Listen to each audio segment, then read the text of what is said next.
আপনি বিশ্বাস করবেন না যে আমি কয় টাকা বেতনে কাজ করি, কি করি, আসল বিষয়। আসলে অনেকে এটা বিশ্বাস করে না। কিন্তু ভাই সত্যি কথা বলতে আমি নতুন কাজ শিখছি তো। আর আমার বেতন বর্তমানে 18,000 টাকা। যদি আমি কাজে আসি তাহলে বেতন পাবো, আর যদি না আসি তাহলে পাবো না।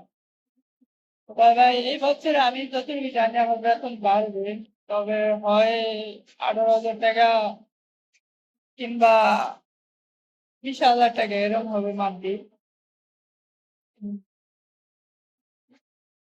আপনাকে বেতন কয় টাকা অবশ্যই জানাই দেবেন। আমার বেতন এরকম আপনাকে জানাইলাম। তো আমার বেতনটা এরকম হয়েছে যে ধরা হয়েছে যে আমার প্রতি বছর বছর বেতনটা বাড়াবে, ঠিক আছে? তো এবারও বাড়াইবো, এই বছরে বাড়াইবো, দেখি বাড়াই কিনা। মালিকের কম ঈদের পরে, এখন আর বলবো না, ঈদের পরে এক লাখ বলবো না যে বাড়াবে কিনা। আর এই যে এটা হয়েছে আমাদের দোকান, এই যে দোকানে আমি কাজ করি, এই যে এই খাট বানান, তারপরে এই খাট বানান, তারপরে এই যে মেশিন, এগুলো যে সাইডে কাজ করি, এই মেশিন। আমাদের সামনে দোকান হইতেছে আগের এই যে পুরাটা, এই পুরাটা আগে ঝিল ছিল, ঠিক আছে? এই যে এরা পুরাটা আগে ঝিল ছিল। আমি যখন এই জায়গায় কাজ করতে আইছি তখন এই জায়গাটা ঝিল ছিল। মানে এই দোকানটা ছিল, মানে এটা আশেপাশে এই সাইডে দোকান করা ছিল।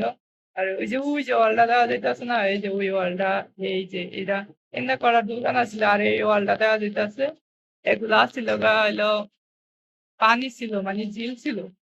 তখন দেন ভাই 1 বছরের মধ্যে সবকিছু চেঞ্জ হয়ে গেছে। এখন দেন এটা ভাই, এটা দেখে কেউ বলবে যে আগে এখানে যে ছিল কি বা না।